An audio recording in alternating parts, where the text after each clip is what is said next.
L'actualité d'ici et d'ailleurs, bonjour, bienvenue, merci de nous rejoindre.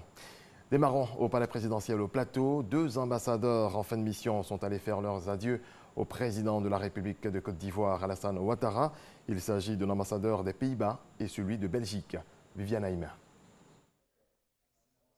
Reçu ce lundi 15 juillet au palais présidentiel, l'ambassadeur des Pays-Bas en Côte d'Ivoire, Robert van den Doel, est venu faire ses adieux au président de la République, Alassane Ouattara, avant de regagner son pays. En poste pendant presque 3 ans en Côte d'Ivoire, il part avec une haute estime de la gouvernance du chef de l'État ivoirien et affiche son optimisme quant à la bonne tenue du scrutin électoral de 2020. On a vu une grande amélioration du climat des affaires et le retour à la stabilité et la paix du pays à partir de 2011 a aidé le développement des liens économiques entre les deux pays fortement. Et on était très heureux de voir que les préparations pour les élections en 2020 sont bien en cours. Et il y a des discussions avec nos collègues des États membres de l'Union européenne d'accompagner ce processus très activement. L'ambassadeur Robert van den Doel compte mettre à profit l'expérience qu'il a acquise en Côte d'Ivoire pour réussir sa mission dans son nouveau poste d'affectation au Soudan. En fin de mission également, l'ambassadeur de Belgique, Hugues Chantry, a fait lui aussi ses adieux au président de la République Alassane Ouattara ce lundi 15 juillet au palais présidentiel. Après 4 années de présence en Côte d'Ivoire, l'ambassadeur Hugues Chantry se félicite du bilan de sa mission en Côte d'Ivoire. Les échanges entre la Côte d'Ivoire et la Belgique se sont intensifiés, que le nombre d'entreprises belges qui investissent en Côte d'Ivoire a augmenté. En matière de coopération, nous avons pu, il y a 2 ans, relancer la coopération militaire, puisqu'il y a maintenant des officiers ivoiriens qui se forment à l'école royale militaire. Nous avons également la chance, dans quelques semaines, d'avoir normalement l'ouverture ici à Abidjan du bureau régional de Bio. C'est la Banque de développement belge qui va donc maintenant avoir son tout premier d'ailleurs bureau régional ici en Afrique. Ce sera en Côte d'Ivoire. Nous avons également eu des programmes de formation dans le domaine du diamant pour aider les spécialistes ivoiriens à correctement évaluer le prix des pierres avant exportation. Il est vrai que j'ai été aidé en cela par le soutien continu que j'ai reçu des autorités ivoiriennes qui étaient toujours à l'écoute de l'ambassade de Belgique. Et j'ai été également aidé par le soutien que j'ai reçu de Bruxelles, de ma capitale, puisque j'aurais eu le plaisir de voir son Altesse royale, la princesse Astrid, rendre visite à Abidjan, juste au moment où j'étais en poste à Abidjan. Et évidemment, vous pouvez imaginer que c'était un sérieux coup de pouce que j'ai beaucoup apprécié. L'ambassadeur de Belgique, qui achève sa mission, a assuré que son successeur poursuivra dans cette même dynamique le travail entrepris. Permettre aux Ivoiriens de l'extérieur d'avoir une part active dans le développement de la Côte d'Ivoire, c'est l'objectif de la 3e édition du Forum de la diaspora ivoirienne qui a ouvert ses portes hier à Abidjan. Alexis Ouedraogo. Ils sont un peu plus d'1 200 000 Ivoiriens à vivre à l'étranger. Une diaspora qui génère chaque année quelques 180 milliards de francs CFA de flux financiers et réalise plus de 10 milliards de francs CFA d'investissement direct.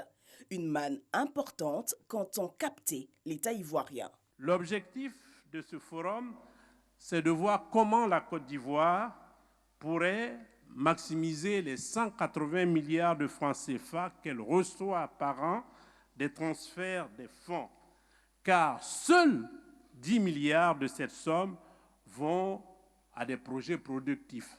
C'est totalement insuffisant.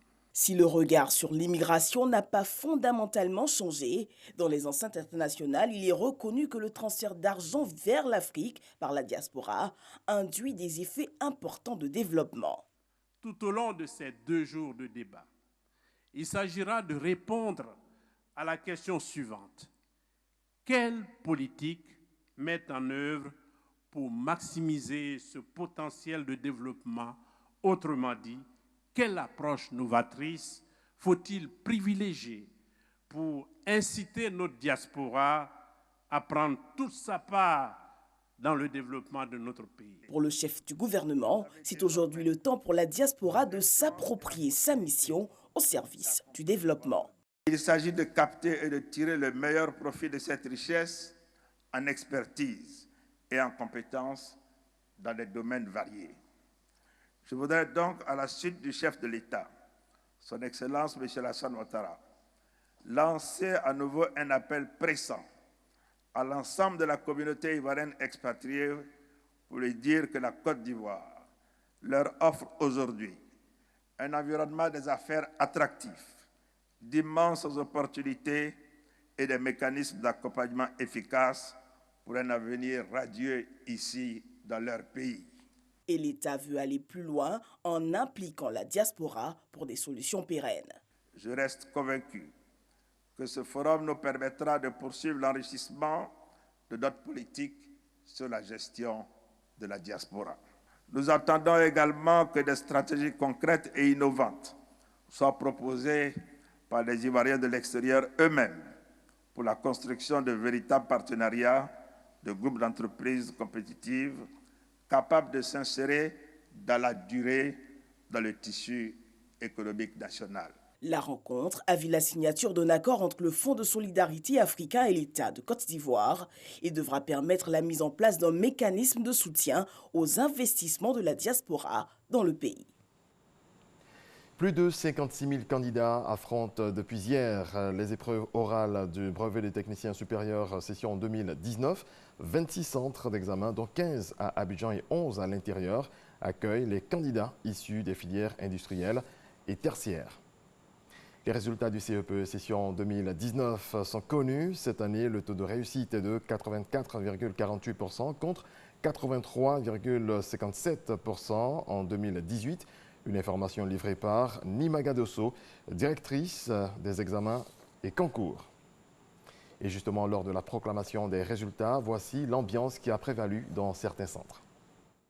Groupe scolaire de Plateau Nord dans la commune de Cocody. Nous sommes à 15 minutes de la proclamation des résultats du certificat d'études primaires élémentaires CEPE. Anne-Marie, candidate, est venue avec sa mère. La confiance est de mise. La première fois que je fais le CMD, je sais ce que je vais passer. On a travaillé, je suis sûre que ma fille va avoir. 14h15, c'est le moment des résultats. Confirmation de l'optimisme de Anne-Marie, elle est admise. Je suis très contente parce que j'ai dit que je vais travailler plus pour que mes parents soient fiers de moi. Je suis très contente pour ma fille. Ambiance contrastée, joie et tristesse au moment où nous quittions les lieux. Même décor au groupe scolaire Aris Dabobouté, commune d'Abobo. J'ai eu 152,56. Je suis heureuse. Depuis le CP1 déjà, nous avons commencé à préparer son entrée en 6e. CPE 2019, une hausse de près d'1% cette année, selon les statistiques au plan national, 84,48% de réussite contre 83,57% l'année dernière. Parlons à présent de la 8e édition du Festival national des arts et de la culture. L'événement se tient en ce moment à Agboville autour du thème « Civisme et engagement de tous pour une école de qualité ». Jusqu'au 20 juin prochain, 142 groupes seront en compétition dans 10 disciplines culturelles. L'Observatoire ivoirien des droits de l'homme, OIDH, échange avec les officiers de police judiciaire. Il s'agit d'instruire ces hommes de loi sur le nouveau code de procédure pénale. Michel Digri. Ce sont des acteurs des organes de poursuite, des officiers de police judiciaire. Ils sont imprégnés des innovations contenues dans le nouveau code de procédure pénale. Un nouveau test qui rompt avec les anciennes méthodes, entraînant des détentions préventives injustifiées et des manquements au droit à la présomption d'innocence du mis en cause. Pour que la règle de droit soit effective, bien entendu et bien évidemment, il faut que tous les services actifs impliqués dans la chaîne pénale veillent à sa bonne application. Messieurs les directeurs centraux, messieurs les préfets de police, nous sommes convaincus de votre rôle important dans le fonctionnement et le déroulement de la chaîne pénale. C'est une loi de procédure et donc d'application immédiate. Aussi, sa bonne application commande-t-elle que les principaux acteurs, que sont les autorités d'enquête et de police, s'approprient très rapidement ce nouvel instrument juridique. Cette initiative de l'Observatoire ivoirien des droits de l'homme en partenariat avec le PNUD intervient après la formation de 40 magistrats. Une autre session est prévue pour des officiers de la gendarmerie. Le ministère de la Communication et des Médias a lancé une grande opération de démantèlement des dispositifs publicitaires irréguliers dans le district d'Abidjan. C'est une action qui a pour objectif d'assainir et de réorganiser l'affichage publicitaire en Côte d'Ivoire. La campagne électorale pour la présidence de l'Union nationale des journalistes de Côte d'Ivoire, UNJCI, s'achève vendredi prochain. 3 candidats sont en lice pour cette élection. Il s'agit de Lance Touré, Jean-Claude Coulibaly et Franck Etienne. Ils se sont retrouvés hier à la Maison de la Presse au plateau pour un débat. Mamadou Kwasi. Grand oral pour les 3 candidats à la présidence de l'UNJCI, Union nationale des journalistes de Côte d'Ivoire. Une initiative des anciens de l'UNJCI conduite par Lafé Wakili, patron de presse. Un exercice pour permettre à Jean-Claude Coulibaly, tête de la liste Union de toutes les générations, Franck Etienne conduisant la liste Innovons Ensemble, Lance Touré de la liste Cohésion, Action et Professionnalisme, d'évoquer leurs différents programmes. Les conditions de vie et de travail des journalistes, la subvention aux entreprises de presse, la question de la sécurité et de la formation des journalistes sont autant de sujets débattus lors des 2 heures de débat. La subvention allouée à la presse ivoirienne ne dépasse pas le milliard en Côte d'Ivoire. L'aide à l'impression a été suspendue. Nos entreprises sont sous perfusion. Les salaires sont hypothétiques. Nous croyons qu'il faut que l'État s'implique. Comme cela se fait en France où il y a 4 subventions. Au Sénégal où la presse est aidée à hauteur de 3 milliards 660 millions de francs CFA. Au Ghana, c'est 4 milliards. Notre combat, c'est de faire en sorte que les journalistes ivoiriens retrouvent leur dignité. Demander à l'État, c'est bon. Mais en même temps, nous-mêmes, on a le devoir de nous améliorer. D'améliorer la qualité de nos écrits, d'améliorer la qualité de nos interventions. Il faut qu'on arrête d'emmener les populations ivoiriennes dans le doute. Il faut qu'on soit professionnel.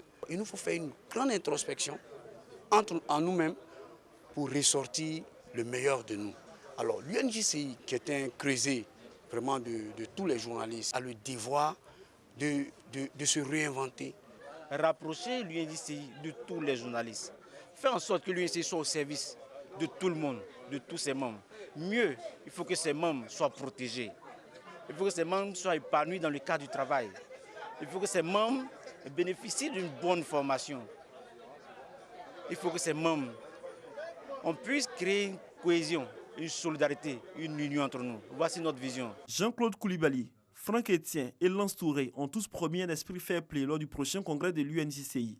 Un congrès qui se tiendra du 20 au 21 juillet prochain ici à Abidjan, dans la commune du Plateau, et qui verra l'élection de l'un de ses candidats à la tête de l'UNJCI.